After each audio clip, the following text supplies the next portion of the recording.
We've got you covered, Las Vegas. Interviews, insights, and your input are all part of Sports Adrenaline. Here are your hosts, Tony Cordasco, John Castanino, Matt Gutierrez, and Haley Brooks on CBS Sports Radio, 1140 AM. And good morning. Welcome to the Sports Adrenaline Show. The NBA Summer League, has been grabbing all the local sports headlines until the Vegas Golden Knights step it up on Friday, announcing that goalie Marc-Andre Fleury has been given a 3-year extension, which combined with the year that he had remaining on his contract, pretty much now will ensure that the Flower can return a Golden Knight. The deal extends him through the 21-22 season, and that, my friends, is Mark AF. We will also be talking about the NBA Summer League. We've been out there all week. News from the Raider Nation. Raiders out in the local community this week, supporting some area veterans. The WNBA Las Vegas Aces are blazing. I've got my Kayla button on. Kayla, do you love me? That song, right? No. Did you bring some for the rest of the class, Tony? Now winners of That's four a straight. reference. Yes. Oh, I thought it was like 60s, old. He doesn't know Drake. Old radio. No Drake. Yeah, right there. Drake. It's okay. Okay, got it. So we have news about the Aces, Las Vegas Light soccer team, Las Vegas 51s, plus much, much more. And our guest this morning, it's going to be a big show. This is a blockbuster, folks. Phil Steele of the College Football Preview will be talking about UNLV Rebel football, the Mountain West, the top 25. Later on, Brian Hurlbert from the Las Vegas Golf Insider, LasVegasGolfInsider.com, and the LVRJ Golf Notebook. We're going to talk some golf. Tiger Woods versus Phil Mickelson. Is that going to happen? One-on-one, winner-takes-all match. They're talking about holding that event here in Las Vegas. Where would you think that these two could be playing their match? Let's start things off. We've got the gang all here today. The knighthood and goalie Marc-Andre Fleury receiving a 3-year extension yesterday, which, along with the 1 year, as we said, remaining on his contract, ensures that the Flower will be retiring as a member of the Vegas Golden Knights. He's now under contract through the 2022 season. Starting with the 1920 season, Fleury will be making $7 million on the average per year. Did you just say 1920? Yeah, that's a long career. The Tony's 19 throwing He's it going back in time. Oh, I got it. The 2020 season. season. Thank you. You're just Fleury's talking too 33 fast. years old. Everyone says he's 32. Go back. He hasn't been 32 since last There November. we go. Why you got to start with the negativity, Tony? Why you got to get me all fired up? So does this guy make it to the end of his contract? Yes. Does he?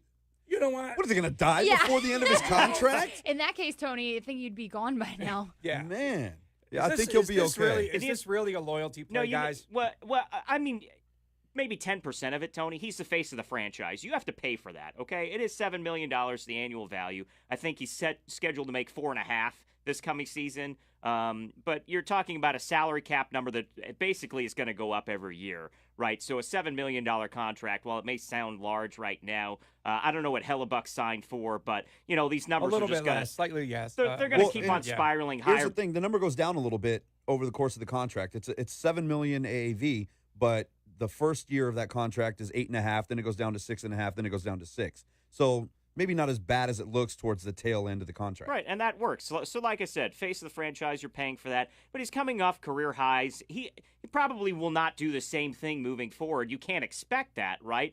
Maybe he's peaked in his year. Why not? But I'm just saying, you can't expect it. Well, You think he's going to get better than he already played? He played phenomenal last He season. did play phenomenal, but Yeah. who just won the Vesna? Pecorine.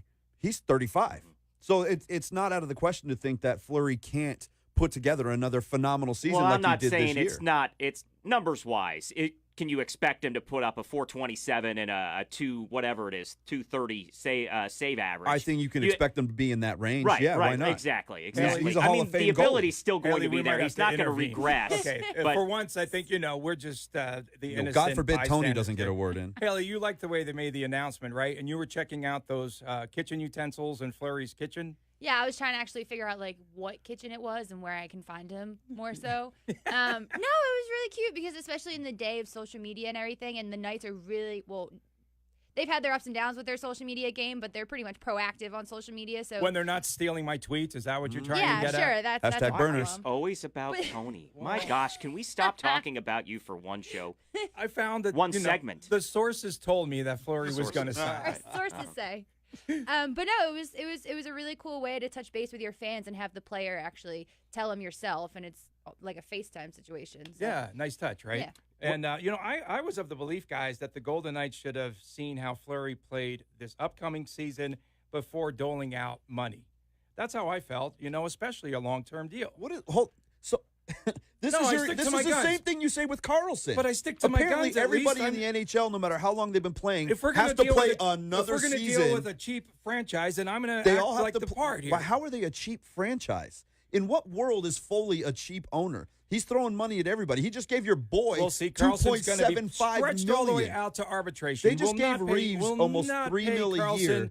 With that small sample They're size, that kind of money, they're going straight to They're arbitration. basically paying Reeves $1 million per goal, and he's calling him a cheap You franchise. gotta pay that. That's the enforcer extra $1 million Well, bonus. they can guess pay so. him. Yeah, they can pay him. Yeah, so yesterday you had an opportunity to get some feedback from the organization. Well, and Haley just talked about it, but we had Kerry Buboltz over at UNLV during my day job the other day, and it was kind of coincidental. John we've is been so planning conflicted. having him. The Cubs hat Would you and stop? the VGK shirt. How am I You're conflicted? Although I'm a little conflicted I'm today. wearing a Cubs hat and I'm wearing a gold at two different sports, Yeah. and one's my hometown team. I'm all the other's Vegas my second today, hometown so. team in the second city. And me, I'm on the Raider bandwagon, and I'm on the Right. Caleb McBride Can we stick to the bandwagon. topic, Haley? What do you think?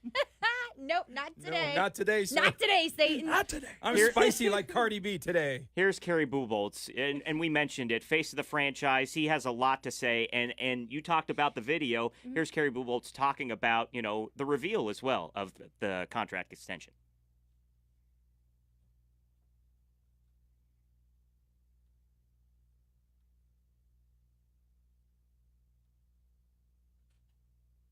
Well, we're excited, and probably the part that's the best part is this was something that he wanted. It wasn't, obviously he's a great player. He's going to be in the Hall of Fame someday. He had his 400th win this past season, but this was something that was important to him. He's really enjoyed his time. He's been here a little over a year now. He loves the atmosphere. He loves the lifestyle of Las Vegas. His family's enjoyed it, which I think is really important.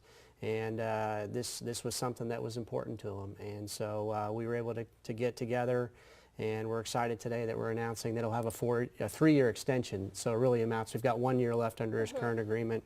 And so he'll be with us for at least the next 4 years. It'll take him through, he'll be like 38. He's 33 right now. He'll be turning 34 during the season, and so could not be more excited. Great person on the ice, but even better person off the ice, and what he does for this community to support our organization. Every day during practice, after practice, he's the first guy over signing autographs for kids.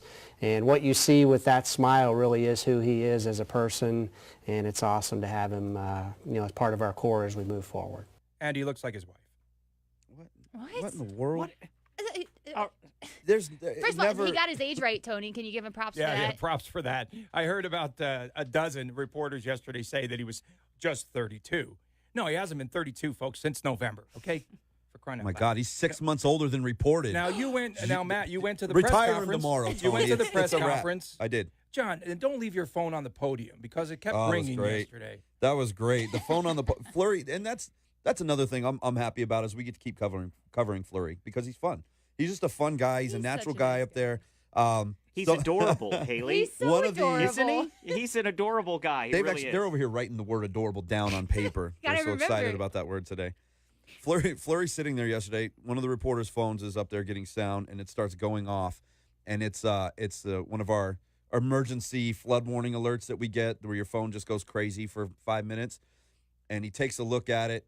He's like, oh, it's flash flood warning. Should we start running? Welcome to monsoon season in Vegas, Fleury. I think this is his first taste of it. But, I mean, that's what you get out of Fleury. He's just very genuine.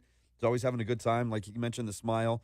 I'm excited that he's going to be here for the next few years. And he is the face of the franchise and has been since the expansion draft. What did he say about being the face of the franchise, though? He said he wished he had a better face. That's what he said. So funny. He's I know. great. He's great. But He's you quick. even go back to a year ago, less than a year ago, right? You're talking about a guy that, maybe trade bait. Where He was a trade bait in January, according to Tony. It's so nuts. And now he's Let me career run year. this team.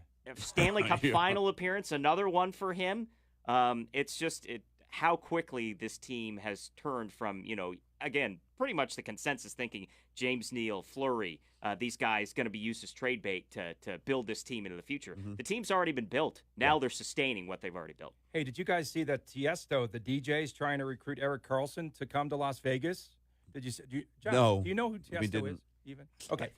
So no, He's got some big banner on the side of MGM Grand, right? Tiesto, That's how you know. he's a Signage. big hockey fan. He told Carlson to come to Las Vegas, and I'll show you the best golf course in the country. What's that? Well, Muni? he has been out there golfing, Shadow so Creek? maybe Yeah, probably Shadow maybe Creek, I would that's imagine. a nice little Does he have a recruiting tool. membership? How does Tiesto get in there? Really? He's a DJ. I mean, he He's doesn't got have a to prepare for a billboard. show. All they do is put their little gig stick in and all that. No, they turn knobs and push buttons. That's it, and they fist pump. Yeah. So Sometimes there's foam. Man.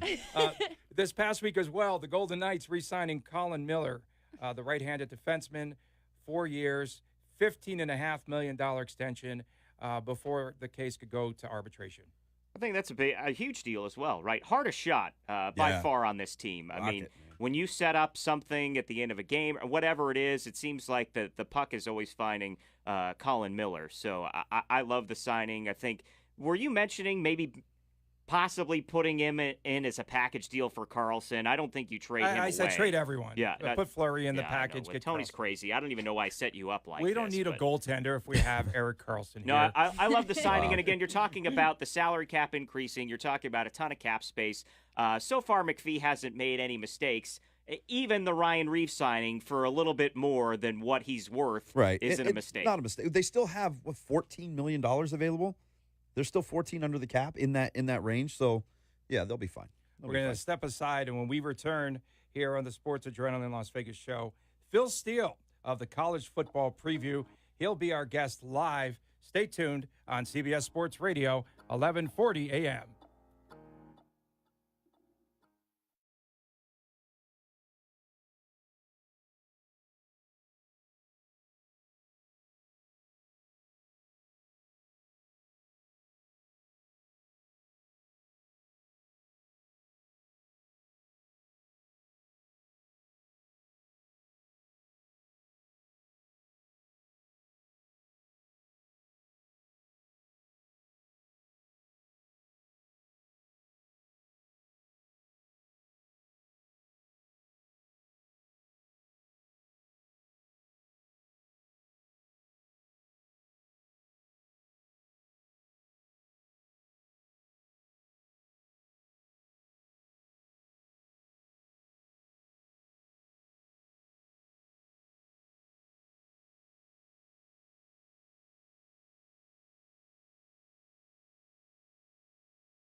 Tweet at Adrenaline LV.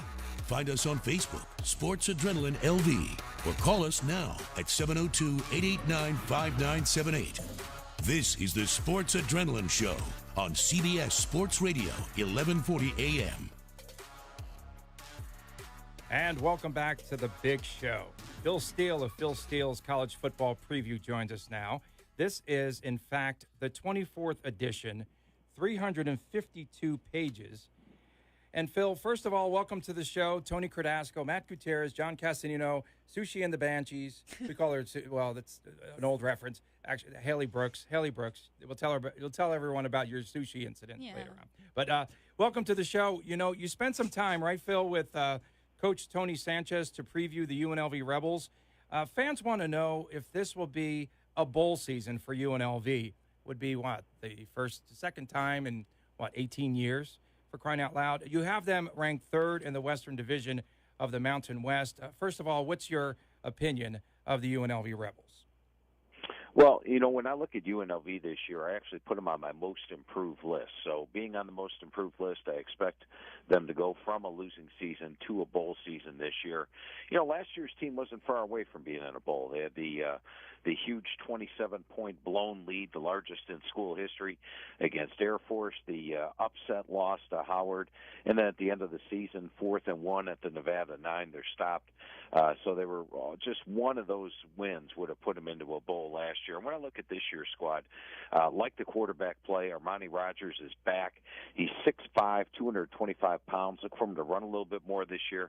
I also look for some improved accuracy. I like the running back combo, Lexington Thomas, Charles Williams. You look at the receiving core, and Coach Sanchez feels that the top 4 receivers are as good as any of the top 4 receivers in the Mountain West, led by Darren Woods, Brandon Presley, and Kendall Keys. And then you look at the offensive line. Coach called them a strength of the team. So this is going to be a potent offense for UNLV this year. They'll easily top that 30 points per game. And last year, remember, they only had 2 returning starters on defense. They only had 27% of their tackles returning from the previous year. This year, they've got 68% of their tackles returning. So it's a much more veteran defense with 7 starters back. They'll be improved on that side of the ball. When I look at the schedule this year, I've got them favored over UTEP, Prairie View A&M, New Mexico at home, Air Force at home, at San Jose, at Hawaii, and then a slight favorite over Nevada at home. So I've got them winning 7 this year, and I do have them making a bowl game.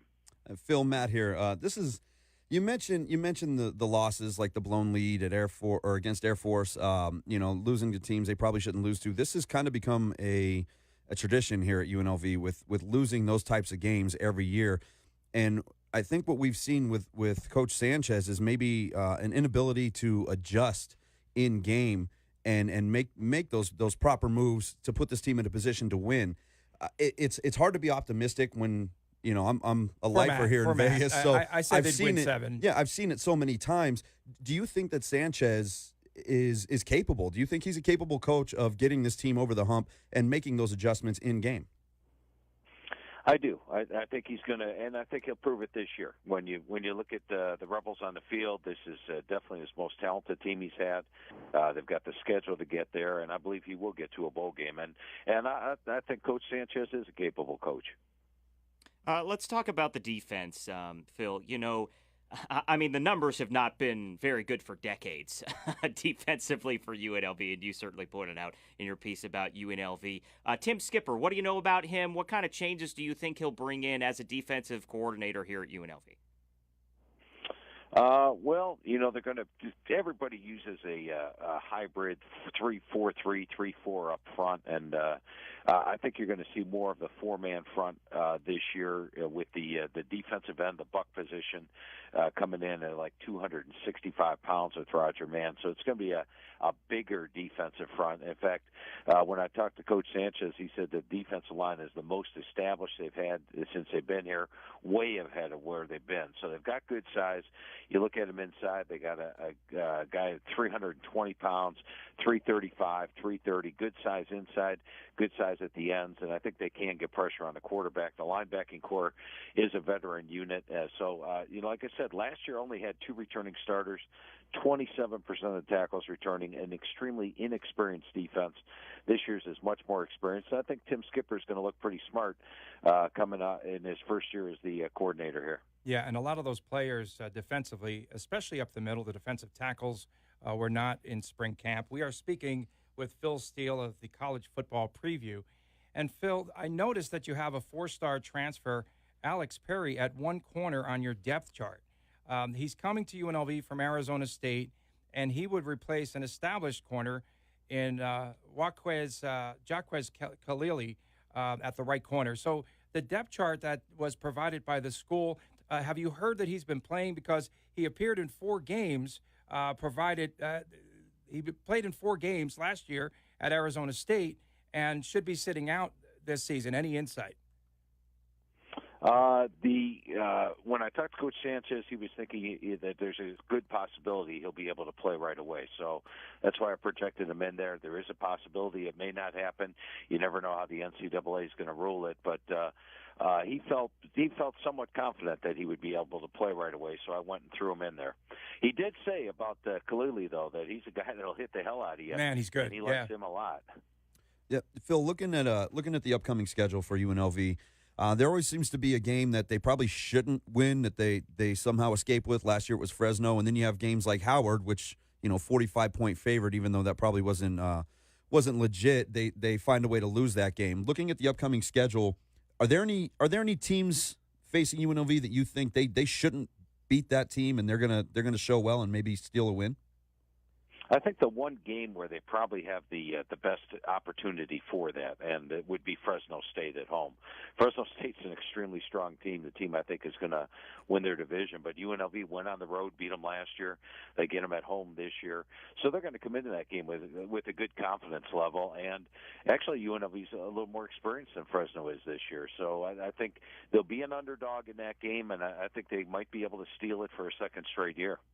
In the Mountain West, you have Boise State at the top.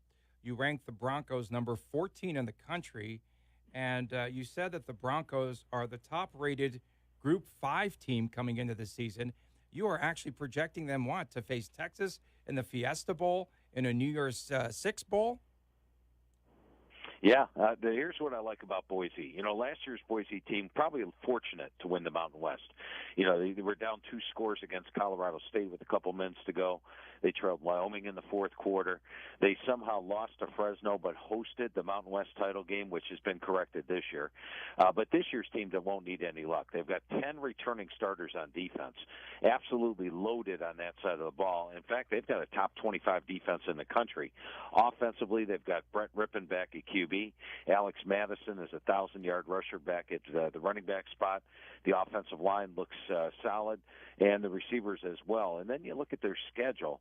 They play Oklahoma State week 3, and that's really when you want to play Oklahoma State. Oklahoma State extremely inexperienced this year, one of the less experienced teams in the country, and they're playing them early enough in the year.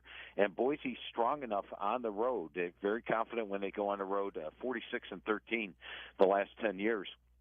And I think they can steal that one. If they steal Oklahoma State on the road, I have them favored in all their other games this year. And a 12-0 Boise heading to the Mountain West title game, I think would definitely be the top Group of 5 team this year.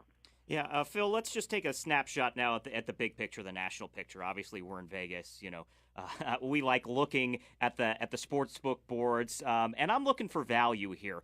Who in the nation do you think could be a potential front runner that maybe isn't a front runner right now to win the national championship this year? I'm going to throw 2 teams at you. Not sure what the odds are on Washington right now. I don't think they're extremely high, but I think Washington could get in there. In fact, I did project Washington to make the playoffs this year. It's probably Chris Peterson's best team that he's put on the field. 17 returning starters coming back, 9 on defense. Jake Browning's a guy who had 43 touchdown passes 2 years ago, dropped down to 19 last year. I expect him to regain that 16 form. They've got Miles Gaskins in the backfield, who had 1,300-plus yards in each of his 3 years. and a solid offensive line. If they get past Auburn in the opener, where they're a slight dog right now, they'll be favored in all the rest of their games, and I think Washington can make the playoffs. And if you're looking for a long shot, I'm going to go with the Notre Dame Fighting Irish. They're not in the top 10. They are not really listed among the playoff contenders this year, but last year they went from 4 wins to 10. They were my number 1 most improved team in the country coming into the season, and at one point was number 3 in the country, favored at Miami late in the year in November. Now, they lost 2 of the last 4 games. That's why they're sort of off the radar, but they've got 9 returning starters on the defensive side of the ball, despite losing 2 first-round draft picks on the O-line. I still rate their offensive line in the top 10. They've got Windbush back at QB, and when you look at their schedule, it's not easy, but it's manageable. Their 4 true road games are against Wake Forest, Virginia Tech, Northwestern, and USC, and I actually have them favored in all 4 of those games. Toughest 3 games are at home in Michigan, Stanford, Florida State, and the Florida State game probably in cold weather on November the 10th. So I think the Irish have a chance of running the table if they get past Michigan in the opener, and if they do that, they would definitely be a dark horse candidate like they almost were last year. Well, Phil, we're so resourceful in Vegas. I looked up those odds while you were talking there. Notre Dame 28-1, Washington 15-1 to win the national championship right now. All right. Can Still you? pretty good odds. Yeah. Can you loan me a 10 spot? So, you sell enough for these books. Yeah. So top 10. Well, Alabama and the rest of the field. I saw you have Bama a double-digit favorite in every single game except for the Iron Bowl. Yeah, that's how it's going to shake out this year. And this Alabama team is they normally are they lose so many guys to the NFL. They normally come in 120th, 116 on my experience chart. This year they're number 50. They've got 2 capable quarterbacks and Tua Tagovailoa and Jalen Hurts, one of the best running back combos in the country. My number 3 offensive line, number 4 defensive line, best set of linebackers, number 8 DBs. Absolutely loaded. And even the LSU game on the road right now, they're an early 11-point favorite in that. So they will be a double-digit favorite in every game. And it wouldn't even surprise me if in the Iron Bowl at the end of the year, Auburn will be coming off most likely a loss from 2 games ago against Georgia. They may end up a double-digit favorite in that game. So it's the potential's there for them to be a double-digit favorite in every single game this year. So the College Football 2018 football preview. I found it at Walmart the other night. Where else can you purchase the book? Online? Yeah, you can get it online at philsteele.com, or you can get it at all the fine bookstores, Barnes & Noble, Books A Million, CBS, Publix, Target, Walgreens, Walmart, Gambler's Bookshop. I mean, they're all available, and I tell you what, 352 pages. And if you order it online, we ship it out within 24 hours.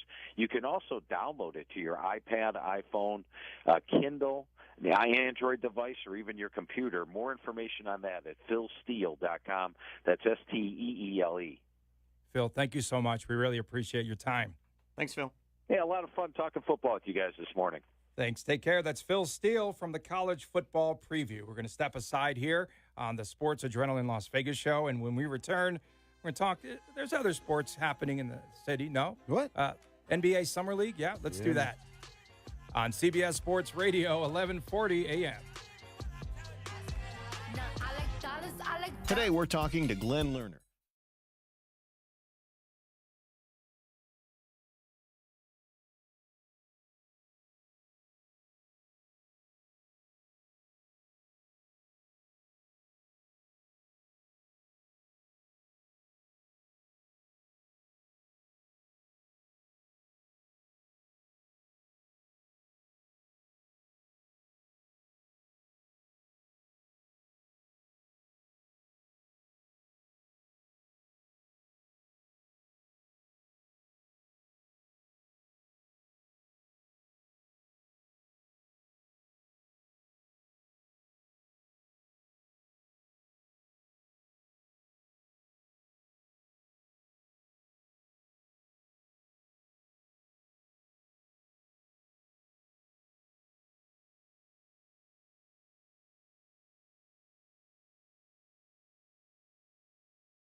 Your input is always welcome at 702-889-5978. You're listening to Sports Adrenaline with Tony Cordasco, John Castanino, Matt Gutierrez, and Haley Brooks. And coming up later on this morning in the 9 o'clock hour, Brian Hurlbert of the Las Vegas Golf Insider. We're going to be talking about Phil Mickelson versus Tiger Woods. And is that match going to happen? We'll be discussing all the details about that in golf on the local scene. But, guys, I've seen a lot of the Washington Capitals. Don't boo me and don't at me. The Capitals with the Cup, this summer. They have a summer tour. It's like 100 days of summer, like on their website. So I have to pose this question. If you won the Stanley Cup, right, panel, what would you do with your day with the Stanley Cup? You already know where I'm going. Taking it to Disneyland, man. You know that's you happening. Would take it out of Vegas? You already know. Whoa. Yeah. Whoa. If you win it in Vegas, you take it out of Vegas. No. You've got to keep it. What am I going to do? Go to a club? Vegas. Well, I'm not you, Tony. I'm not going to clubs anymore. I told you my story, right, in the Real World Suite when Tampa won, and I'm not going to mention the player who won the Stanley Cup. We had the Real World Suite, and they say throw a party for the Stanley Cup celebration, okay? You're one day with the Cup. They come in, it's all like proper, and, they come in, the white gloves, they take the cup out of the case, they set it down, and, they give you all these rules, guidelines, no swearing, no nudity. No swearing. What, yeah. Did the cup get offended? You're not allowed to swear Do you around have the to earmuff It's the cup? Yeah. Earmuff the cup. That's just good. a child. So they give us all these rules and everything. So I take a little breather. I come back. Long story short, there's naked women dancing around the cup. People are swearing. They're boozing. They're drinking out of the cup. Just, okay. Being kids. So I will not do that. Drop a bottle of Crown in the top with a straw, and you're good, man. Tony created this segment just to tell that story. I'm I pretty have. sure Of is course what he just did. happened. No, that's not it.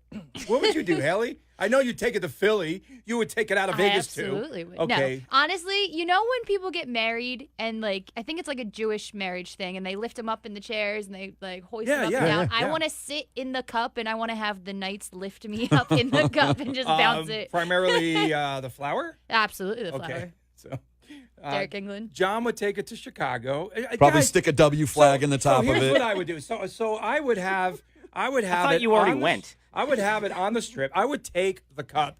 I would do this. I would go way out of line. I would take the cup on the monorail even. Better. Statue of Liberty. Take the throne, whatever she has in her hand, Throne. the fire. It's a torch. I know. Whatever. The torch. Whatever. Oh my God. Whatever is Throne in her Just hand. sit in the throne. Take it out and It's the effects Great of American, bad Haley. sushi. So last week, Hold on, Haley wait a missed minute. the What about, show. you? What about John? Holy cow, Where's John this guy. going? Well, He because just he's settle down, conflicted. He's Tony. going to say, take it to Chicago, raise the W. Can you stop talking Sonia, for go ahead a and mute his segment on mic this? for a while. Two things. One fun, one not serious. One, I would pretend I'm Jonathan Marsh's show because we're about the same size, and then I'd go around. Because, everybody just wants a picture with the cup. You'd have to be like a player to kind of get that. Nobody would be looking at me. They'd be all, oh, look at the Stanley Cup. So I would say I'm Jonathan Marsh's show, and then get the pub and get all the pictures. And then two, serious side, I'd totally take it to UMC or Sunrise Children's Hospital and bring it around to the kids because it's always about the kids. Well, that's cool Put because some smiles on some faces. Yeah, Tony would do John it for and his selfish bleeding heart. reasons. Yes, of course. But Jacob Vrana, actually, the last one that I saw that had the cup, he was in the Prague riding shotgun in his convertible. He had the cup there. Whatever. I'm riding Space Mountain with it. Ovechkin had it. Shotgun. Wait, how did anyone else get the cup if Ovechkin still has it? There's got to be 16 of these cups, I swear. But actually, John Carlson spent the day, and he took it to a children's hospital there in Bethesda, which was really somebody cool. with a heart. I would go. There's a lot of kids at Disneyland, John. I would do every single stinking. I'd do every pool party. I would have to go to every single pool party and Tony would every be at every single day club. nightclub, and my day would end. I would be in the fountains at Bellagio with the cup in the water, holding it up, hoisting it. That'd be cool. Such the a last Tony part. thing. The last part would be cool. So where else would you take it? Where were you gonna? What did you say? Statue of Liberty. Okay, here. She would be holding it. Right. What else is? What else is here that in part? Vegas? Top of the needle on the stratosphere. Oh no, you should bungee it. Ride the big on shot. the stratosphere. Let's ride the big shot. Now we're with it. talking. Oh, So- but Space Mountain isn't good enough for you, No, Tony. why would you take it out of Vegas? We have rides here. I'm a Vegas guy, and then he says, "I'm going to take it to Disneyland." Yeah, I want to go have some fun. You got to keep the cup here. It would start here. It would end here. In between, I'm riding rides, man. So would I think that, if it happened, if Vegas did win the Cup, I have a feeling that the Golden fanboys would ask for their days to have the Cup. I have a feeling that they would want to hoist the Cup, and they would feel as though they were entitled to have the Cup for at least a day. Damn dog running around with it. So NBA Summer League is going on right now at the Thomas and Mack Center and the Cox Pavilion. I've gone 6 days this year. It's incredible. I've been out there a ton, and they're now in the playoffs. They have a lot of players that are tired. They're fatigued, and they're already starting to shut down players to avoid any injuries, especially in the loser brackets games. I went yesterday, and not a lot of marquee players on the court. As far as former running Rebels are concerned, Chris Wood has got to stick. He's got to stick with Milwaukee. Against San Antonio He's on looked Thursday, great, man. 26-15, crushing it, averaging 19 points and 11 rebounds. He's using his size. He's getting inside a lot. He can still step out and hit that three-pointer occasionally, but I think that's where Chris Wood is going to be best, is getting inside. He's obviously bulked up a lot from college. You can tell he's added a lot of size to his frame. Get in there and use that ridiculous wingspan. He's been great on the boards. He's been great finishing, a lot of putback dunks. I hope Chris Wood sticks this year. I'd like to see him make a roster. I would even take the Stanley Cup to Summer League. I would just run around the Thomas and Mack. I'm getting a lot of mileage out of it. There So, you are. Brandon It's a long McCoy, day. Brandon McCoy, what's next? Okay, 4 games. Europe. 10 minutes versus Detroit, 0 for 2 and 2 rebounds. That's the game I went to last week that John corrected me on the box score. And then second game, just 4 minutes against Dallas. Sorry, John. No shots, no stat line. Sorry, you're the one that screwed it up. Games 3 and 4 DNPs against Denver and against the Spurs. It's bad, man. Is he where does he go? Honestly, I said Europe in jest. Is he even going to make a roster out there? He's not even playing right now. You talk about the decision to leave early, and there's always a question mark behind it when you're not going to be a first round pick. But to not even be able to get into the game in Summer League, especially on the tail end of those games where you already mentioned guys are starting to sit out, he can't even get minutes. It's a bad look. Deep on the bench, right? And, he was like the 8th player coming off the bench in that first game. And then after that, they don't even give you a look in Summer League. There's so much talent out there, yes. However, if you're invited, and you're a former 5-star player, former, I say, can you take that with you? Does that mean anything? You can't even take that to college with you, which he clearly didn't. Yeah. McCoy didn't even dominate in the Mountain West. Not to say that he didn't have a productive season, because he did. He averaged a double-double. But for a guy as highly touted as he was, and for the size and the skill that he possesses, he should have come into the Mountain West and physically dominated that league, and he didn't. He just didn't do it. And now you see that inability to dominate against lesser talent translate into a league with the best talent. And granted, a lot of these guys aren't going to make an actual NBA roster, but these are still really, really talented basketball players, and he can't even get on the floor. It's odd. I'm trying to find excuses for him, right? It's only 3 games or 4 games in the Summer League that you get. You need time to ramp up and adjust to the NBA game. But then I think about him making an immediate impact at UNLV, dominating non-conference play, just absolutely set the world on fire when we're talking about, hey, he's a lottery pick, So going from that to basically going to the abyss of not getting drafted and then not showing up in the Summer League, maybe he did already get his opportunity, and maybe people are already looking past him. There's too much young talent. You look at Steven Zimmerman, not even on a roster. Yeah. The kid's 7 feet tall. He's not even on a roster. The talent, there's definitely more talent today, right? And it's harder to Is that find. McCoy in 2 years? Over. Is he Zimmerman in 2 years? Is he I not don't even know, getting a look anymore? But that's the thing is that it seems like in today's era, you're always looking for the next big thing, and your window to make an impact. You think about all these other guys. Again, not a big name, but Roscoe Smith left UNLV early. That's another name that I think. Yeah, where did he go? Kem He was Birch. All these names. Yeah. And Birch is back. on a roster, but and he's gotten bigger. He's done the things that it takes to you to leave make early, you've got a few months to make an impact and really make a name for yourself. If You don't, you're gone. If you're not a first-round guy, at the very least second round, early second round, but if you're not a first-round guy, I don't see the benefit of leaving school early to go to the NBA. If your goal is just to go and make money and you're fine with playing in Europe or you're fine with playing in Asia, then fine. Leave, go make your money. There's nothing wrong with that. But if your goal is to be an NBA player, then you need to do everything you can to showcase yourself in college to become a first-round pick. Otherwise, you're never going to make it. Very rare. One player whose stock has definitely gone up is Ike Wamu, not Nawamu. Ike Wamu. Drop that N, man. Yes, of course. And so he's playing for Miami. You know along who you with are. Rashad Vaughn and Derek Jones. Jones is out with an injury. Rashad Vaughn, we saw him play against Utah, just 8 points. Best part of that game was Wamu guarding Grayson Allen. He got a couple of bows in there for me. I wanted a lot more. I was looking for more. Yeah, I wanted some violence more. out there, man. I wanted Not more. gonna UNLV lie. dude, One of the I violence. forgot where he came Wamu from. was so yoked, man. Like, he should have just taken him out. Yeah. He's a linebacker. We're going to step aside here. This is the Sports Adrenaline Las Vegas show. You're tuned in to CBS Sports Radio, 1140 a.m.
We've got you covered, Las Vegas. Reach out to us. Tweet at Adrenaline LV. Find us on Facebook, Sports Adrenaline LV, or call us now at 702-889-5978. This is the Sports Adrenaline Show on CBS Sports Radio, 1140 a.m. The call-in number is 702-889-5978. And you can also find us on the radio.com app. Welcome back to the show. And I have a Dasco scoop for everyone here. I wanted to scoop everyone, okay?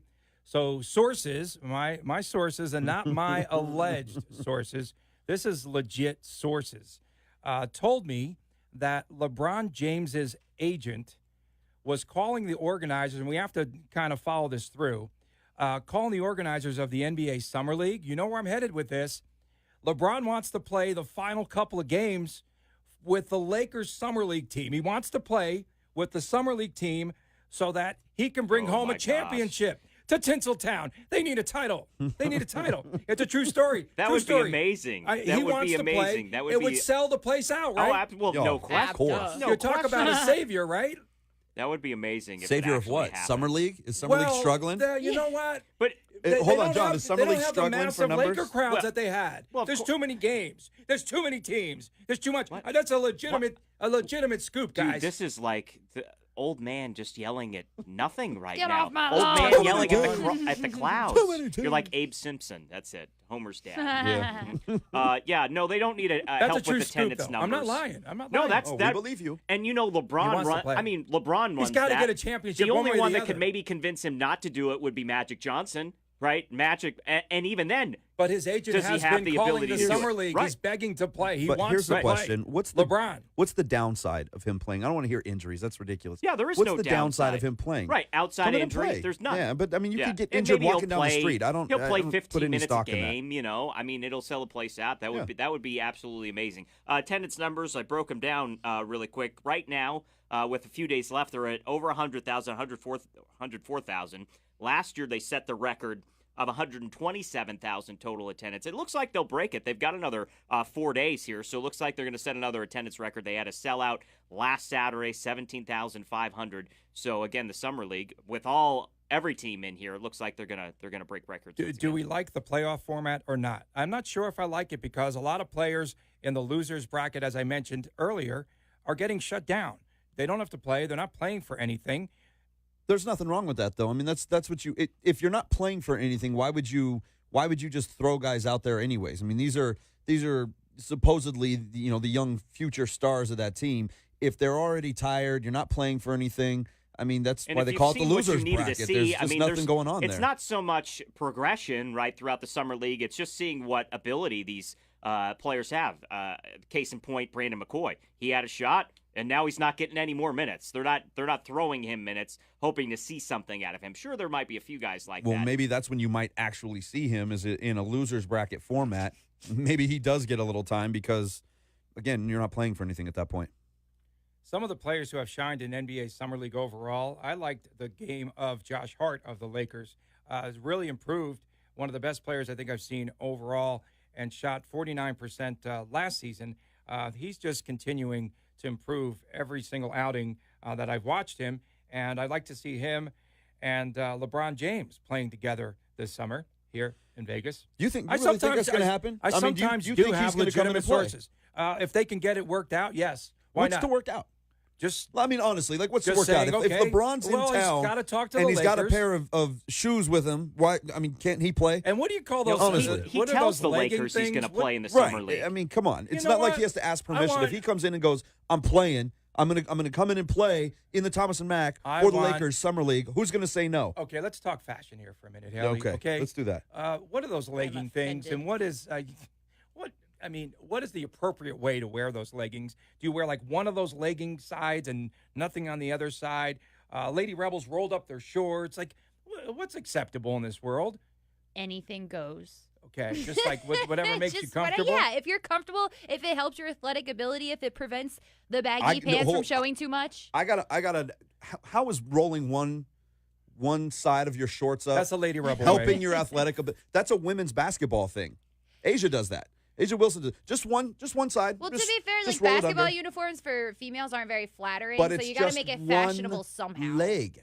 How is that fashionable? That's Well, we got to get her on the show and find out, what the deal is. I don't. Ooh, yeah. It could be Hey, functional. She's not the only one. It Well, could be her functional. and Cardi B, What we're about going to that? extend the Functional, I don't invitation. know. I need more air We'll to my right extend the thigh, invitation. or I can't shoot. We're not doing properly. another show without Cardi B in the studio. Get that trash out of here. Some other players I think that you have to check out. Wendell Carter Jr. The Bulls feel as though, John, they have a star in the making. Can handle the post, good shooter John. outside.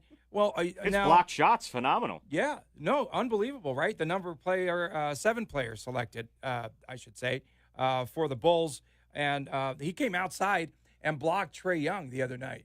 He blocked him. They switched off, and you have, a 7-footer guarding a puny little Finally, point guard. somebody decent Yeah. on Chicago. DeAndre I'm fired Ayton is up about the Bulls season. Yeah, Finally, I know. with Now, their are you a horrible Bulls history of basketball- never winning. Are you a Bulls Finally. Listen, basketball it's been fan? decades. You're just going to A rejoin? decade. Okay. Are you going Bulls basketball fan, yeah. Okay. You'll Yep. jump on the bandwagon if they're What good. bandwagon? Well, you're not wearing any Bulls gear. I've never seen you wear anything that says the Bulls. Yeah, neither have I. you- I don't last- think I've ever seen you got wear a lot Bulls of gear. Bulls. Saturday, Got a lot I of wore my Bulls. Bulls championship hat, the six-peat. Were you here? Not In six-peat, Tahoe? six-time When- champions. yeah, Yeah, on the beach? I was here. You were not here. Thank you very much. Holy cow. Man. Gee, Now, that's she's never heard of ridiculous. Sushi and the Banshees from the 80s, right? Nope. That group? No. Can But can that's you your new give us some nickname. context here, Tony? Because Just, I don't think okay, anybody so listening last knows week, what we're talking Haley about. had some, quote, bad sushi. But if you looked at her snappies, is that what you call them? Snapchats. Yeah, I went to Kevin Hart You went with to my Kevin- mother. We call them And then we got snappies. sushi afterwards at this place where our waitress left in the middle of the meal, and it was terrible. And so I should have known not to eat the raw fish from there. I know, poor thing. So you Yeah. missed the show. But you made it to the Pastrana jumps, I did. which was big. You sucked it and up. that took a lot out of all of us, especially Matt. Matt, that was Oh, a long it was time. 120 degrees outside. Yeah, no, it wasn't that. It was Matt whining. My phone shut down. His It phone reset. just said, whole "Who time. has Are an you kidding me? Android phone I'm today?" glad I Oh wasn't my there to God. witness any of this. But, by the end of the day, we had to be separated. Tony and I had these green stickers, and Matt had a pink one or vice versa. And it was just It like, was okay, nice Matt. and peaceful. It was so I peaceful. got separated. I was so- by It myself. was so peaceful. It's like, okay, go to the corner, Matt was talking to himself. I could see Yeah. him talking to Oh, himself. Yeah, the whole he was time. was. miserable. That was, the heat got to me, and I started hallucinating. I was talking to that statue in front of me. So we'll talk about the Pastrana jumps later on. But Mitchell Robinson and Kevin Knox of the Knicks, there's a little bit of hope for the Knicks. Knox got shut down yesterday.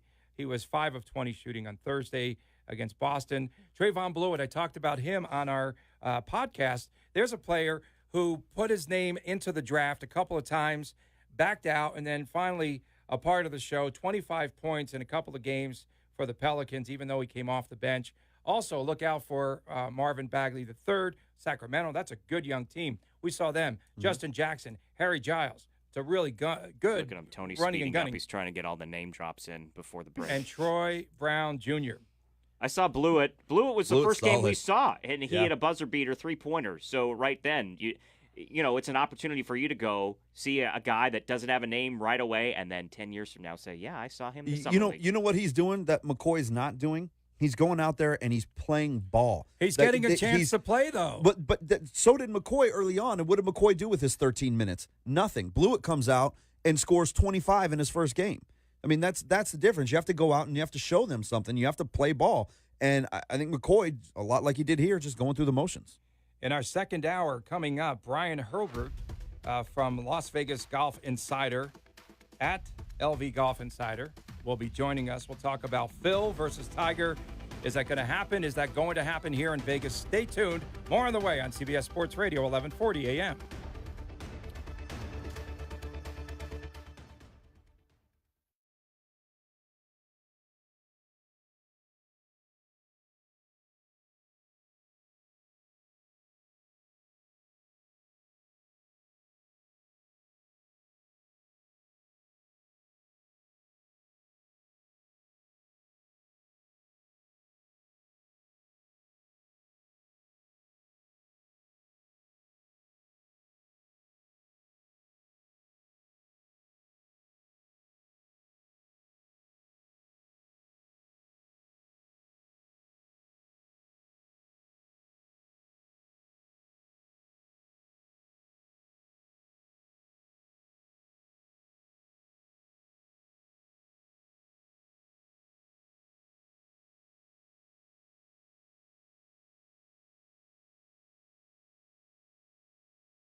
We've got you covered, Las Vegas.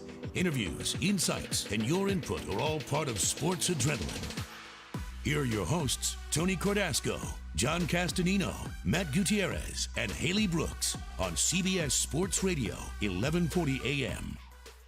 So the big story of the day, once again, the Vegas Golden Knights announcing that goalie Marc-Andre Fleury has been given a 3-year extension. That happened yesterday, but we feel the ripple effects. And these guys forced me to lead with the Vegas Golden Knights once again, even though I wanted to lead with Summer League. That's why it took me so long to get over yourself. Literally nobody forced you to lead with the Knights. I got ramped up there a little bit. We'd like to thank, of course, our engineer on the show, Sonia Schlobaum, and Scott Colbranson, who is directing our video feed on Facebook. And, you know, we went out to that Travis Pastrana spectacle last week over at Planet Hollywood in the back there and back over to Caesar's Palace. And Matt, myself, and Sushi and the Banshees, Haley Brooks, Hailstorm, we were out there and we did a little Facebook Live shot, right, to preview the jumps. Really insightful. We had so much information.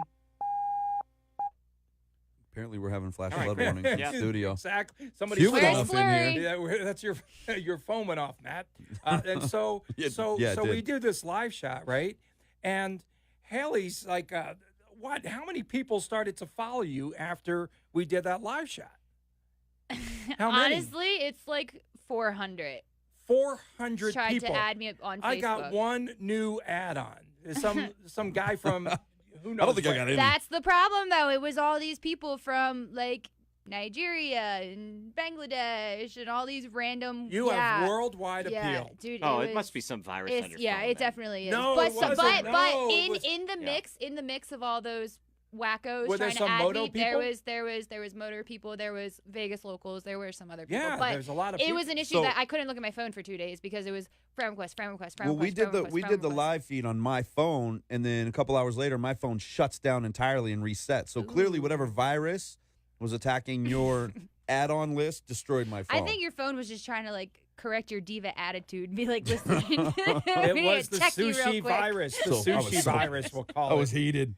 Yeah, He it's the was same. so mad. It's the same effect as the day that Justin Bieber followed me on Twitter. Same effect. Oh, yeah. I had like hundreds and hundreds. Of these. Did anyone lose a lot of Twitter followers? I lost like 30, but people lost in the hundreds of thousands, I guess. For what? When they cleared out all the bots that follow you, yeah, and all the followers that John bought, like he dropped at least 1,500. I was just about to say not me because my numbers are strong, Tony. I only lost like 30 or 40. I have like 100 Twitter followers. So that's pretty not to cool. brag. Coming up in this hour, Brian Hurlbert of the Las Vegas Golf Insider will be joining us. We'll talk about the local golf scene. Kevin Na with a big victory last week on tour. We'll also talk about Phil versus Tiger. So that's coming up. You don't want to miss it. That'll be after our next break. I want to talk some Runnin' Rebel hoops. The matchups for the Diamond Head Classic in Hawaii were announced, and the Runnin' Rebels will be playing against the host team, the University of Hawaii, in the opener on December 22nd. The winner meets Indiana State versus Colorado, the winner of that game. But did Hawaii handpick UNLV? That's a big question that's looming. Hawaii doesn't generally play well in that tournament, though, so that might not but be that's a bad home thing. game, essentially. It never seems to matter. They never play well in that tournament, so that might actually be a good thing for UNLV. And it'd be nice to see them get a shot at Colorado, a Pac-12 team. Not that I think they can beat Colorado, but, I mean, if they do, that's at least something on the resume. There's also a loser's bracket, so other schools in the tournament, including Rhode Island, who will be taking on Bucknell, who had a pretty good tournament run last year in the opening round. And then Charlotte takes on TCU, championship game, Christmas Day, 6 p.m. Pacific time. And you're guaranteed, I think, to play 3 games there. So, Haley, did you start a fan page then? Because you couldn't deal with the demand? I started a professional page. Not a fan page. It's a fan page. It's a professional page. What did you put? But Did you put journalist or news personality? I put journalist because I started it like a long time ago. I just made it and then I never published it. And then after this whole fiasco, I literally could not look at my phone. My phone was dying. It was terrible. Then I started my own. Don't be a Matt with your Professional phone problems. Don't be a page. Matt. I'm about to throw your phone in some water. We'll see how you like that. It's pronounced Woulda. Water. Water. John has like 5 Facebook, Twitter, whatever pages. John's manage, popular. I actually manage. John has blue check marks. I John's manage popular. 10 accounts, I asked and I Twitter have a for blue one. check mark. I I said, manage Twitter, I have 10 a check Facebook You mark. should have accounts. lost it when you It's lost ridiculous. your 2,000 followers. the I other just day. posted on Haley's account when I meant I to know. post to the Sports Adrenaline page. I'm looking at the Rebel schedule, right? The non-conference, UC Riverside, Oakland Pacific. And Oakland Pacific, those could be 2 tough games, Southern Utah, Valparaiso. And then I see Cincinnati, and I just start laughing. It's so funny. It's so funny. How do they end up on the schedule? And this is when I get fired up. How does Cincinnati end up on the UNLV schedule? Our fans going to show What up. did I And say they're last week? welcoming Mick What did I Cronin say to last the week? Thomas and Mack The Center. ignorance It's of just, UNLV. It's just funny. I don't know. don't- So I see don't that. be sad. So you're Come talking on, about 3 relax. games back to back to back. Cincinnati, Illinois, BYU. No. They could, potentially. I mean, you hope they win one of those 3, but that could be 3 losses heading into conference play, depending on what shakes out. I mean, if they're not Cincinnati- undefeated going into that Cincinnati game, they're in trouble. I mean, they're not going to have a single resume-building win on their entire Right. record. I mean, that's terrible. To go into conference play without anything on your resume is going to be rough. They're already. We haven't even started the season yet. We haven't even begun practices yet, and you're already talking about have to win the tournament to get in. Is that where we're at already? They got to win the Mountain West tournament. Right, to and get I don't into know the what shape NCAA. BYU is in this season, but again, Cincinnati, Illinois, two programs that are clearly, I mean, Cincinnati's peaking and trending up, Illinois trending up with Brad Underwood as Yeah, their head Underwood's coach, fiery right? coach. Yeah, Yep. really good coach, and they're playing back there in Champaign. And that leads into won't the be Hawaii easy. game, December 22nd. So Yeah. they've got 3 tough games before that. Yeah, and that Hawaii tournament. Now there were some bigger name schools on there, right? They backed out. I thought St. Mary's was on there. I thought Cincinnati. No, just kidding. Cincinnati was not on that lineup. I just want to get John fired up. Texas Tech? Were Yeah. they on there? At Texas Tech. How about Coach Sip, gosh. Glenn Cyprian, named assistant coach under Chris Beard? I have sources have told me, and these are legitimate sources. Do I have to qualify whether they're legitimate or just phony in quotation sources? But Either Coach- way, you're going to catch heat for it. Coach Cyprian, I guess, is going to be making about $400,000 per year, 2-year deal at Texas Tech. 2 former running Rebel coaches. So you say it's not ignorance. What do you call it? I call it, let's move on with the show. Mm-hmm. And some other running Rebel news announced this week that Preston Laird, former UNLV director of basketball operations, promoted to the position of assistant coach, which is well-deserved. He's been in the He's a program good kid. for a while. Very Yep. smart kid, very Yep. bright. And he served the past few months on an interim basis, so they took the interim title off of him, which leads us to the Las Vegas Aces. So we're going to talk some more hoops, and we hope that you get your fill of basketball on this show, because John wouldn't give you like 4 a lot straight of- Tanner wins. McBride fan club. 4 straight wins after there. the Sports I got my Adrenaline button team on. goes to a game. How about that? Yeah. How about that? After Matt destroyed the tater tots and the press. Still on that. We're still on this. I mean, well, if the Aces tweeted out about tater tots, then you crossed the line, buddy. Tell you what, we'll be there on Sunday. I Are we expect going? tater tots. Are we going to do a Facebook Yeah, we're Live going. pregame? I'm Okay. going. Are you going? Yeah. I'll be there. John? Tony's always a question mark up until game time, right? Well, yeah. Yeah, He he's just a game shows time up. decision. I'm a total Vegas guy. Wait for the next best offer to come up, and Yeah. that's me. So the Aces winning their 4th straight. Big They win last defeated night. the Minnesota Lynx on the road, 85-77. Kayla McBride topping the score sheet, 26 points, 9 assists. Asia Wilson, 11 points, 15 boards, 4 block shots, including one just, I don't know, even that's a wipeout block. I don't even know. But guess who's been playing really well, too? Your girl, Swords. Carolyn Swords. Yeah. 11 and 11 last night in the game. How Yeah, about double-double. that? Yeah, so she's playing well. Good Teams, all-around effort. they're coming together, man. We talked about them being such a young team. A couple of the girls not there early in the season, having to finish their seasons overseas, and they're starting to come together, starting to play well together, and being led by McBride and Wilson. This is a dangerous team. I think you got Jefferson coming back now, getting healthy. This is a team that can, if they can get into the playoffs, and they're only half a game out now, somewhere in there. About a game out. Get into yeah. the playoffs, they can make a little run. See what happened at the shoot-around yesterday? The no, lights, we didn't. The lights were Don't. turned off at the shoot-around, and this irritated our hometown Las Vegas Aces. So after the game, the same Twitter account said, you can turn the lights off now. So you're taking a little spicy like Cardi B. It's a little spicy. It's a good win, man. Couple points, yeah. They win the game. Asia Wilson only scoring 11 points in that game. 4-16. Yeah, but she played big. 15 rebounds. Yeah. Well, right. But just saying, Wilson and McBride really the only two scoring threats on that team, at least consistent scoring threats. So it's nice to see them win a ball game without starting her. to get contributions Right. from other places Right. finally, though. But Wilson has scored in double digits for her entire WNBA career, 22 straight games. She's MVP. Yeah. Sure, gotta be. She's got to be a candidate. And if you're not getting excited about this team like you're hearing us talk about and you're rolling your eyes, start getting excited because this is a brand that's only going to grow. MGM's behind it. They're only going to push it more and more. And this team is really fun to watch. So, again, get down to a game. Tickets aren't that expensive.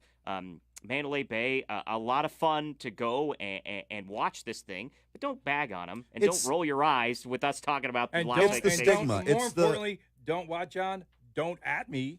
Yeah, that's John saying. It's that women's basketball stigma. People that are basketball fans that watch college and NBA can't get into the women's game because it is a lot slower. It's a different game. It's not an above the rim game. But it wasn't that slow when we went. That's the thing. That's the thing is these girls are extremely skilled basketball players. They get after it. They play hard. And it's a good environment. It's fun, and it's your Vegas team. Get out there and cheer for yet another pro team here in Las Major Vegas. League City. Yeah. In the first hour, we heard from Phil Steele, who said the Rebels will win 7 football games this season. I think he said favored. 5. Yeah, He favored. said they'll win 5. 7. And then Washington and Notre Dame, take your money to the bank there. Go bet on them to win the national championship, right? Coming up, when we return, we'll have Brian Hurlbert from the Las Vegas Golf Insider. He'll be joining us live. Stay tuned. More on the way right here on CBS Sports Radio, 1140 a.m.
And we welcome you back to the Sports Adrenaline Las Vegas show. And with us now from the Las Vegas Golf Insider on Twitter, at LV Golf Insider, and also LasVegasGolfInsider.com. He's a longtime buddy, Brian Hurlbert. And Brian, welcome to the show. Tony Cordasco here with John Castanino, Matt Gutierrez, Haley Brooks. And we want to talk to you today about whether or not, this is going to happen. Phil Mickelson against Tiger Woods. Mickelson, playing in the Scottish Open, said this week that a deal is closed for the one-on-one match between himself and Tiger Woods. It's a winner-take-all purse of $10 million. Mickelson said that the original date for the event, it was scheduled for July the 3rd. The match expected to take place right here in Las Vegas. Good morning, Brian, and have you heard anything about this happening? Are they that close, and what would a potential Las Vegas golf course be? Well, I appreciate you having me on. Good morning to everybody. And you gave a nice summation there, but about a week or so ago, I do the weekly notebook there in the Las Vegas Review-Journal. We discussed I have some sources that believe this is going to happen in Las Vegas at Shadow Creek, most likely in the fall. They basically confirmed what Phil Mickelson has been saying publicly, that the event tried to happen July 3rd, but it just wasn't enough time to get sponsors and television and everything good to go. They then suggested and discussed a date in August, but that would not work for Shadow Creek. So, like I said, my source said that they were looking towards the fall, and then for Phil, when he was talking to the media a couple days ago after his or at the Scottish Open, confirmed that they're getting close. So I expect something to be happening. I expect it to be at Las Vegas in the fall, and I expect the course to be Shadow Creek. And I think it will be a great event, and a lot of good things will happen with it. Hi, Brian. Haley Brooks. So it's just going to be Mickelson against Woods, correct? There's going to be no other any sort of action going on. So if this was open to the public, they would have to be following them along the course. There'd be nothing else going on.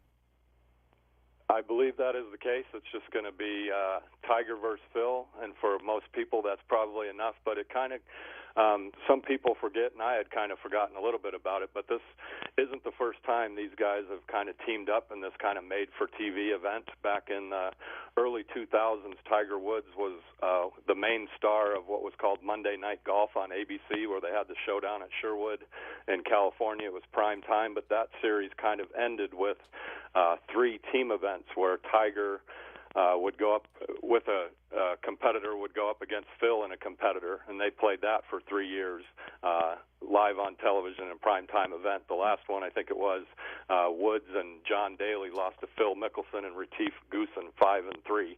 So it's not the first time something like this has happened. So that makes me believe that something like this is going to happen again. And of course, with Tiger's resurgence, the television ratings just go crazy whenever he's in a tournament, and everybody loves Phil. So I think this will be a great thing. I think it will do very well ratings-wise, and I think a lot of people would get out there and watch it. And Shadow Creek has a history. It used to be very exclusive, and you couldn't really get out there, but they've had the Michael Jordan tournament out there where they've had spectators. So I believe they would have spectators out there, and hopefully we get an announcement soon. Hey, Brian, John here. Thanks for coming on, by the way. And if this happens, I implore everybody to get down to Shadow Creek and just see it because it's gorgeous. But I want to ask you about Phil's and Tiger's kind of history in Las Vegas. Both have kind of interesting histories where Mickelson, I think this was maybe 10 years ago, right? He was scheduled to play in the PGA tournament out here and then pulled out last minute for some reason. Tiger Woods' first tournament win was here in Las Vegas. Hasn't made any, PGA appearances since. But we know both guys love this city, and they've appeared in this city plenty. So kind of give us a little bit more insight and context to their history in Las Vegas, and if coming back here to play in this $10 million tournament, well, we know it's a good thing, but is it kind of a surprise? I don't think it's any surprise it would be Las Vegas or Shadow Creek. Starting with Tiger, I mean, his ties to Vegas are deep in many, many different ways.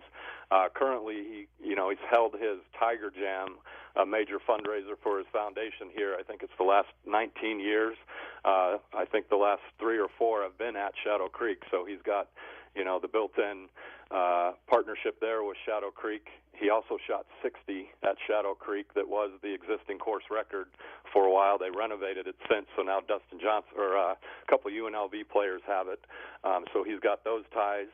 Going way back, came down between UNLV and Stanford for where Tiger Woods was going to play college golf. I think if you ask Dwayne Knight, he probably thinks he had Tiger, but a last-minute decision, last-second decision, basically, Tiger decided to go. His late father said, it was a great decision to go to Stanford, but if Tiger really wanted to improve his game and play a lot of great courses, he might have thought about UNLV. So, and then like you mentioned, in 1996, Tiger won his first ever PGA Tour event at the Las Vegas Invitational, beat Davis Love III with a par on the first playoff hole. So Tiger's mark on Vegas runs deep. And then you mentioned Phil Mickelson.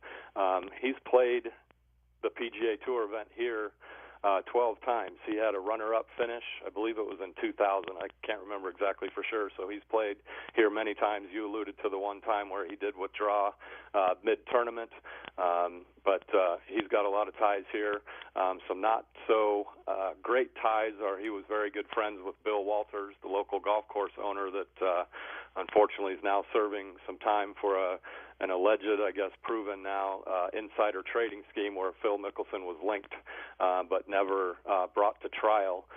So he's got those interesting ties as well. So a lot of interesting Vegas ties between the two, and it would be great just to add one more with that mega event.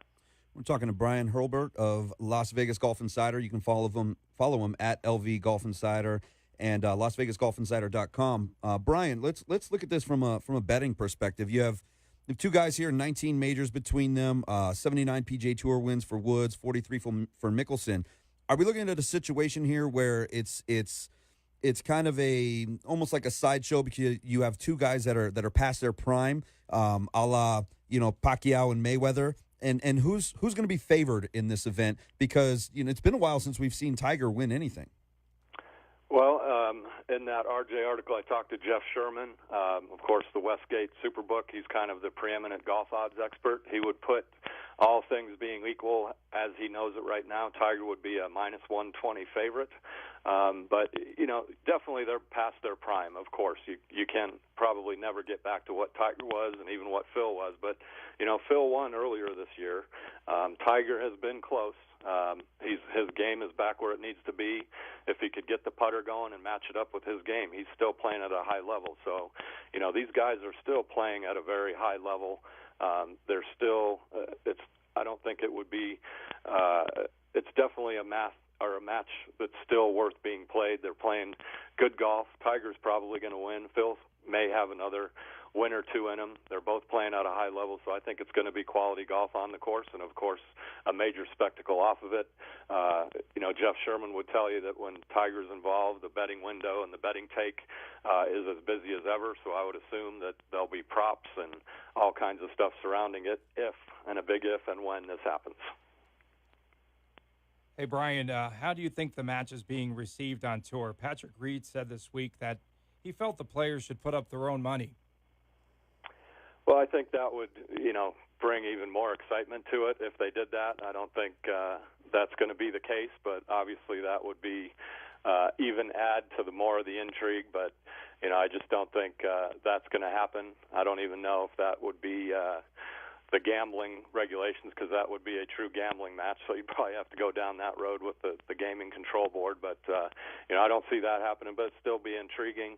Like I said, this has happened before with Tiger and Phil. They've done these made-for-TV. This type of made-for-TV goes back to the Shell's Wonderful World of Golf, where Palmer and Nicklaus played each other, and it's just good for the game. It's another avenue for people to watch. It adds to the dialogue. People talk about it. So I just think it's going to be a good thing for Las Vegas, for golf, for everybody. And one of those props I saw, Phil plus 2,500 to hit a rolling ball. Oh, nice. I like that prop. Tony, I'd watch, speaking of the putting in your own money, I'd watch you and Haley play a round of 18 if you guys were throwing in your own money. So I think golf. I think them throwing in their own money would make this just it would It'll skyrocket. Happen, that event would be fantastic. bigger than anything. Oh, it would be. It'd be Maybe amazing. we can. Yeah, let's go. I'm in. Go top golf. Brian, talk about Kevin Na for us. He big win for him. Only a second tour win. He's a Las Vegas resident. I know you talked to him this week, but I want to ask you about Kevin Na, and then I want to get some thoughts from you about Charlie Hoffman. I have a specific question about that, but let's start with Kevin Na. Well, Kevin is a true Las Vegas resident. He's lived here, I would say, at least going on probably about 10 years now. Of course, won the Shriners Hospital for Children Open in 2011, became the first resident ever to win our PGA Tour event, and he's always been proud of that. He was a member at that time at TPC Summerlin, so used his home course knowledge to win that tournament. He's now a member out at Southern Highlands, but, he's kind of one of those guys that you may not think about as one of the best players in the world when you talk about it, but he's right there. He's got 35 top 10s or 55 top 10s in the last 10 years. Other people that have that many, you're talking about Dustin Johnson, Matt Kuchar, Jason Day, Rory McIlroy, Justin Rose, Ricky Fowler, Jordan Spieth, and Kevin Na is right in there. He's got like 6 or 7 runners-up since that Shriners win. He finally broke through. So he's one of those guys that, he finally needed to get into that winner's circle. It might not be the last we see from him. He's just one of those kind of under-the-radar guys, maybe more known for a little bit of yips and a little bit of slow play in the past, but quality player. Was a little bit stunned when I talked to him about how long it took between victories, but he doesn't think it'll take as long this time. And now talking to him, his main goal is to make that Ryder Cup team, and he made a big jump, came from the mid-30s, and he's now 13th on the Ryder Cup rankings. Top 8 automatically qualify, and then there's 4 captain's picks to make up that team of 12, and that is now his main goal looking forward for the rest of the year. Brian, we got about 30 seconds left really quick. I love Charlie Hoffman, UNLV alum. Why is it, though, that he dominates Thursday, Friday in a big tournament like the Masters of the U.S. Open and then can't close out? I think that's golf, man. It's tough. I mean, he has won a few times. He's never, unfortunately, got the big one. But another guy that plays some great golf, a quality player. But there's 100 guys out there that are very good as well. And if you don't make a putt or two, things can go bad. So I think the easy, quick answer is golf is hard, and you never know when the bad round's going to come. Brian, thank you so much for joining us. So we could find Brian Hurlburt once again of Las Vegas Golf Insider at LV Golf Insider and LasVegasGolfInsider.com. Very insightful. We're going to take a break here, and when we return, we're going to be talking more about what's happening on the local sports scene. Kevin Na wears that hat, right? It says So High, S-O, and then H-I, So High. He's not high. He resides at, whoa, we're jamming here, Haley. He resides at Southern Highlands. You're listening to the Sports Adrenaline Show on CBS Sports Radio, 1140 a.m.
40.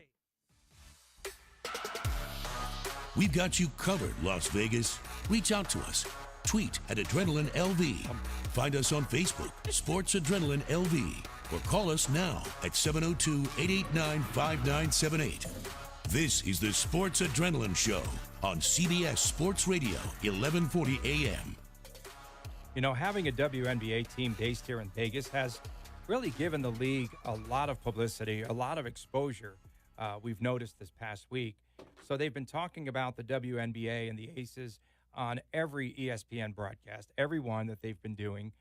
They have PA announcements, of course, because the MGM Resorts International is sponsoring, the main sponsor of the Summer League. And there's been promos about the Aces. Players have shown up at the Cox and at Thomas and Mack. And so it has to help not only the Aces, but the league in general. And this past week, Damian Lillard showed up from the Blazers. He showed up. He went to a game, and, you know, he was talking on video about more money for the WNBA players and a higher percentage of their salaries and pension and benefits was discussed by Spencer Haywood, the Hall of Famer. So having the NBA Summer League in Las Vegas has been beneficial. I have a feeling that tomorrow's game is going to be really packed. I do. 3 o'clock tomorrow, we have our own hometown team, the Aces, taking on the Sparks. Don't they play the Sparks like every other day? Bring the tater tots. Yeah, the Sparks at Mandalay Bay, 3 p.m. tomorrow will be the tip-off time. It's entertaining. It's fun. Like I said, we had a blast, man. The crowd is, and it's not a huge crowd. It's not like they're getting 10,000 per game, but it's a very engaged crowd. They're really into the game. They're hanging on every play. They're an educated fan base. They know their players. They know the league. It's fun. It's a good environment. You talked about the equal pay, you know, for WNBA versus NBA. Not equal in numbers, but percentage-wise. Kelsey Plum had a tweet that was widely liked all over Twitter, just about asking for the equitable stake, right? The NBA players make 50% or get 50% of the revenue and salary. WNBA players get 20% of the revenue and salary. And, you know, again, you talk about this big national movement, bigger picture about equal pay for women. And the WNBA has a players association. So wonder where that process is at and why we're not hearing more about it from the Players Association and not just the players themselves. It's an unfortunate reality. It's not just in basketball, obviously. You know, my wife's a professional and deals with that in her world. There's no reason for, and I'm not talking about, like you mentioned, the amount of money, because obviously the NBA generates a ton more revenue than what the WNBA does. But it's about the percentage, and there's no reason that just because you're a woman, you should be taking a lesser salary for doing the same job, essentially. Yeah, and maybe, to argue the other side briefly, there was a point where the WNBA lost money, and the NBA was losing money. But I don't think that's the case anymore. I think they've built it up enough, and they're in the right markets now, where you talk about adding Las Vegas, that it is a revenue-generating league now, where they are making profits on this. So it's only fair. And the best thing that the WNBA has ever done in its history is have a franchise in Las Vegas, because the MGM Resorts International Group really cares about the product that they're putting out there, and they're trying to set the table to someday, hopefully, having an NBA team here in Las Vegas. Well, the only woman here on the panel. Well, we do have Sonia here. And Sonia can yell at us. And our millennial expert, right. too. We have two millennials. Yeah. Well, but you're our millennial expert because you have a microphone. I mean, it's clear, right? You want equal pay, and but you have a lot of Facebook followers. But I honestly, I do believe in the whole equal pay, obviously. But like in my own personal life so far, I have never had a job where a male counterpart was making more than me. I believe that it is out there, but personally, I've never seen it. So with the WNBA, yes, so things are changing. But with the WNBA, them only making 20% of revenue based off the 50% revenue, obviously that is something that's a big gap, and that is affecting them in their personal careers, and that should be changed. But that's just nobody's saying these girls are going to go out and make $48 million a year like NBA players are, because there's not that kind of money in that league. But from a percentage standpoint, I don't see why there should be such a wide discrepancy. Haley, I've got a millennial question for you. This past week, I've been trying to be millennial cool, trying to fit in. Just this week? Just this week. I'm trying to fit in with the group, and I use the hashtag monsooning. Is that like Is that millennial or what? Is that a thing? I'm going to so make it a Isn't thing. everything Well, a you thing guys I've never heard now? of that. You guys do Everything's a thing. brunching, adulting. Adulting. Oh, Okay, that's the adulting is. worst. Monsoon. Why do you thing. hate adulting? Because you're just Adulting a is the damn thing. adult now. You're not adulting. No, You're you just, are adulting. No, Come on, you're not. can I get this certified, please? Can You're this be living. certified so we could Get put it outta into the here with that. rotation? Monsooning? What is it? What I do you don't want know. it to Well, be? It's like it's not raining, but it's sort of like it's muggy, but So not. it's It's kind of sprinkling? like It's sprinkling. spitting? Yeah, It's not monsooning. It's monsooning, because you know it's coming, but it's not. You know adulting's coming, but you're not an adult. That's the worst, man. Adulting. That's the worst. Everything has to have some kind of thing behind it now. It just can't. It can't Monsooning. just be what it is. I know John's You a have to be big doing fan a of thing. monsooning. Yeah. You're Look not at doing Everything's a anything. thing. You're John's just disgusted. being. He's just Gotta be disgusted a hashtag. today. I'm just Get outta over. here. I'm over this humidity. I mean, I know This room that's is all humid. that's all I'm thinking about. Yeah. Man, it's been sticky for like a week out Yeah, here. it's Give me a been- break. I'm not gonna It's like complain about when the I Either worked rain in or South don't. Texas for a while. It sucked. How In many the times summer, did you see rain this week? I think Once. twice. Well, only I think I once saw where it it was twice. I physically legitimate. saw it once. We only It had poured one in Green legitimate Valley night of the rain. other day, a couple days ago for me, and that was like a nice downpour. I went out and actually played in the rain. I thought it was cool. Like it's like, oh, Tony's we've got one of weather? those guys with the raft going down the gutter on the side. Oh, we have weather. In the flamingo. Mm-hmm. Yeah, you don't think, oh, this is beautiful here. You go, which streets should I avoid on the way home? All right? It's just like it's horrible the way that Get a city truck, Tony. still does not have the infrastructure. That's my take. Raider Nation. So the preseason magazines are out for the NFL as well. You know, we talked to Phil Steele about the college football preview, but I don't know if you guys saw it, but Athlon has the Raiders now to finish third in the AFC West. No. Is that where they're going to be? No, I have them finishing second in the AFC West behind the Chargers. I don't. Who did they have? Who do they have above them? The Chiefs? Yep. No way. The Chiefs with Mahomes, you have no idea what you're going to get out of this kid. I think he's good. I think he's talented. Yeah, you know, and I he watched could be, him but play he's a also lot. never played in the NFL, minus a couple of games Man, last he's season. so talented and very That athletic. that team was Don't- driven. Stop. That team don't was sleep on driven. him. Stop. That team was driven by Alex Smith. He was the Don't leader of sleep that on team. Mahomes. He was the offense of that team. He's the reason that team went. You really think this kid's coming in his second ship year with without a no rudder. time underneath his belt Ship without a is rudder. going to suddenly take the Chiefs to the promised land? There's no way. The Chiefs fall off this year, especially offensively. There's no way that he can pick up that system in his second season and So be you're the going to leader of bet that the team. Raiders to win more than 8 games, is what you're telling me. Yeah, I am. How many games did they win? 9? 9 or 10. I have them at 7.5. I Okay. think they'll win 7.5 games this year. They're going to tie. I take the over. Yeah, Tony's- they're I'm going gonna to take the over, too. To be Tony's honest. too negative, over. too salty. And the Broncos' offense is going to be trash, like it has been. I just so wanted you to can put add- them in fourth. Really quick, the Raiders getting ingrained in the Vegas community, and I've, part of the day job, I've been meeting with the Raiders production team a little bit on and off, and this I'm talking about Silver and Black Productions. They're again the broadcast arm of the Raiders themselves. A lot of exciting things planned. I mean, I guess I could reveal it to you guys. I don't think that the team. You don't have sources. Do you have, are Yeah, these from, I do have is this from sources? Yeah, sources. No, they're planning a lot of exciting content to really get the Las Vegas community more understanding of what the Raiders are about, right? So it's an anthology series that they're working on. They're also working on a series, and I'll say this, about the stadium construction. So it's going to be like a reality show. Really cool. Don't know if I'll get in trouble for saying that, but When can we see this? This fall? they're working on it. That's all I know. Don't have a date for you, but certainly it's coming soon. Could be in the within the next few months. The real construction workers of Raiders Stadium. Is the Emmy-winning It's- Haley Brooks working on this? You're going to be surprised because I saw a trailer for it. It's actually really, really intriguing. I think you need a. There's I a think lot you of need a personalities. Haley. I It's think not you- construction You work. need Haley on this show. Can we lobby? Can we get her on the show? She's an Eagles fan. Yeah, I don't really. We don't know. I'm a Jet fan wearing Fly, my Eagle. Raiders Go hat. fly.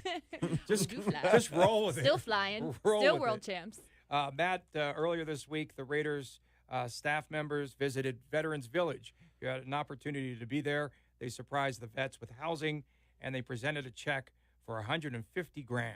Fantastic event. We talked to a couple of the vets out there and got their take on the situation. And they're just, Veterans Village does so much for the vets in this community. They're open 365, 24/7. They'll help anybody that they possibly can. They don't turn anybody away. And they had the celebrity swing event that we were at back in May, and that over at Top Golf. That event raised $150,000 that the Raiders donated to Veterans Village to help purchase 6 container homes for disabled vets. And the Raiders also threw in, I believe, an additional $25,000 of their own money to help them reach their goal. Fantastic event. It was really great to be out there and to talk to those guys. Earlier on the show, Brian Herbert told us that Tiger Woods is a -120 favorite over Phil Mickelson, and we can expect to see that one-on-one match for $10 million coming up this fall. And earlier, Phil Steele told us that UNLV football will win 7 games this season. Under. Stay tuned. I'm taking the under. You're listening to CBS Sports Radio 1140 AM.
CBS Sports Radio. Your input is always welcome at 702-889-5978. You're listening to Sports Adrenaline with Tony Cordasco, John Castanino, Matt Gutierrez, and Haley Brooks. How old is DeMarco Murray? 30. 30, right? So the 3-time Pro Bowler, former Offensive Player of the Year, DeMarco Murray Local boy. of Las Vegas, retiring after 7 years in the league, played for the Cowboys, the Eagles, the Titans.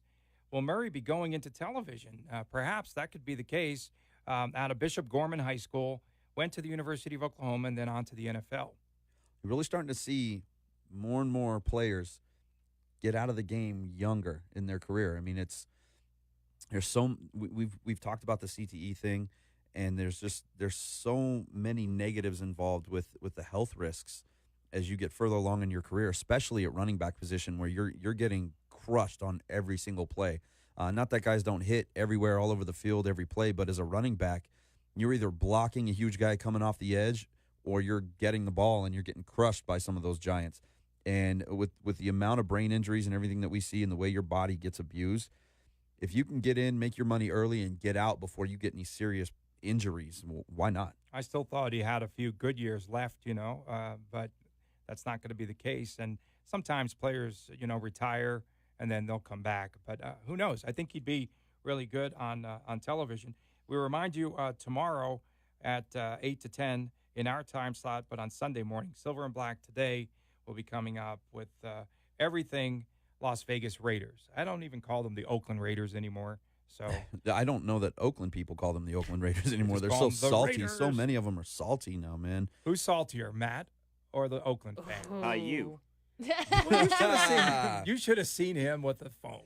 We were on a legit party bus, and the air was not working, and Matt's phone shuts down, and 30+ people are sitting there listening to Matt. No, I want to know how many people out there, if you looked at your phone and it went to a blue screen with a little icon rolling in the middle. It wasn't an icon. It was a robot. It was a little Android. It was like this little Android robot-looking dude. It says erasing. It and should have there's said nothing you can do. Tell me you wouldn't freak out. It should have said I can't see the Monsoony. battery out. It should have said #Monsoony. I felt like breaking it so it would stop. It erased everything.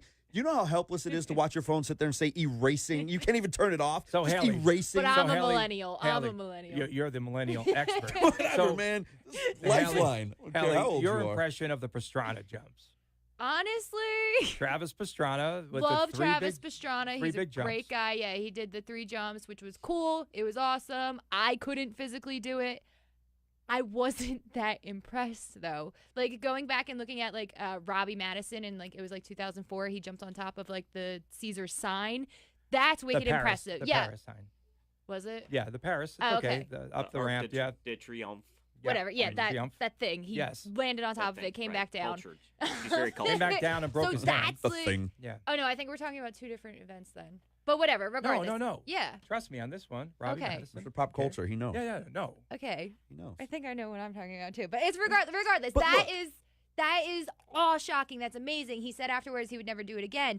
Travis Pastrana went the opposite way across the fountains that Evel Knievel did. Yeah. There's so much more safety precautions and everything else that goes into it that it's not the same. Yeah, I think it was just a when Nitro we got Circus out promo. there, when we got out to Planet Hollywood, and you looked at the scale of the buses, when you saw it live, and I went back and watched it on TV, and it didn't look as impressive on TV. Yeah. But when you saw it live, you saw how far that gap was and how tall those buses were, and the height that he had to get and the distance he had to get to go over that. That's impressive. Yeah. Well, that one, I think the second jump was the most impressive, but obviously the hyped up one was the fountain. So that one in particular, that's the one that I was like, well, that's the most cool. iconic, and aesthetically, it was really cool to see, Yeah. especially from my side because I got separated from you guys. With whatever. Me Caesars and Tony in the were background. on TV, so Yeah, we got on TV. Yeah, so did I, from what I heard. All right, So I don't want to hear it. According to sources, we were on television, and Pastrana. One of the cool Vegas moments. I'm all about Vegas, and so you had Travis Pastrana riding his motorcycle with a police escort in front of him, behind him, and going from down Harmon up the Las Vegas Strip to Caesar's Palace, high-fiving people, taking selfies. If Matt's phone was working, he'd be out there hugging him. He'd be hugging him out. I'd have been taking selfies with him. What are you talking about? Matt would have said, this is a cool moment. Let's have him ride down Main Street at Disneyland. That would have been you're never going to live that down. Why would you take the Stanley Cup to I'm Disney? driving down the strip with it on my way out of town. Yeah, it was so cool, though, right? Wasn't that cool? That was great. It was Cool. cool That visual. was the coolest part. It was everyone was all over the place, and he's just doesn't even care. He's just like, oh yeah, we'll take a picture. Oh yeah, we'll high five. Oh yeah, high-fiving whatever. people in the cars. People get out People of their cars. running up in the middle of the street. Yeah, So cool. That It was really pretty cool. a neat Vegas moment. We've got some other sports news, things that are happening around the city. Las Vegas 51s are back at home. They're now 16-6 in the last 22 games since Matt ate the tater tots. They beat the Isotopes 12-0 last night. Back in action once again, Game 3 tonight. What is with the tater tots, man? Why are you so bitter that I took all your tater tots? Napoleon, give me some of your tots. Oh, God. Stop. It's the worst movie ever. Tony's just bitter that I took his share of tots. That's all it is. He's mad he didn't get his own. John's just like, he's beside himself today. Well, I can't get in a word edgewise here. You got it's really Tony. I'm not blaming these two. I had plenty. Do you want me to say hit his about off the spot spot over joke, here? but let's just I have move on. plenty of sleep. Hey, the I can biggest shut him news down. though this week clearly happened yesterday. That's Marc-Andre Flores' extension, and we heard from Kerry Bubolz earlier in the show. Marc-Andre, the most fun athlete I've ever covered. And we're going to enjoy him in Las Vegas for another 4 years. A limited no-trade clause. So, I mean, he's not going anywhere, but if you have that thought, he's got no-trade protections in that contract as well. So that's the huge news of the day. And 4 more years of wet willies. We'll see. 4 more years. Tony Kent, he just hangs on And to 4 everything. more years of that stinking dog. See, I look at the other I side. have a thought about this dog, right? Okay, we go. which dog are we How talking about? old? Bark-Andre Furry. Okay. How old do you think that dog is? Because it's not a puppy. Is he going to last 4 more years? No, what I'm Is that- saying Is that your question? I'm not calling nice. this that dog a wasn't nice. fraud. He's a fraud because he had to have had a name before. Right, have a of name. course. Okay, I've heard the name. I well- can't remember what the name was. I heard the name. Good I just point. thought is of he, this today. is he more than 33 in dog years? Well, the media would say that the dog is 32 because they don't know that Marc-Andre AF had a birthday back in November. So he's 33, actually. He'll be 37 by the time this contract's up. Hey, Matt, real quick.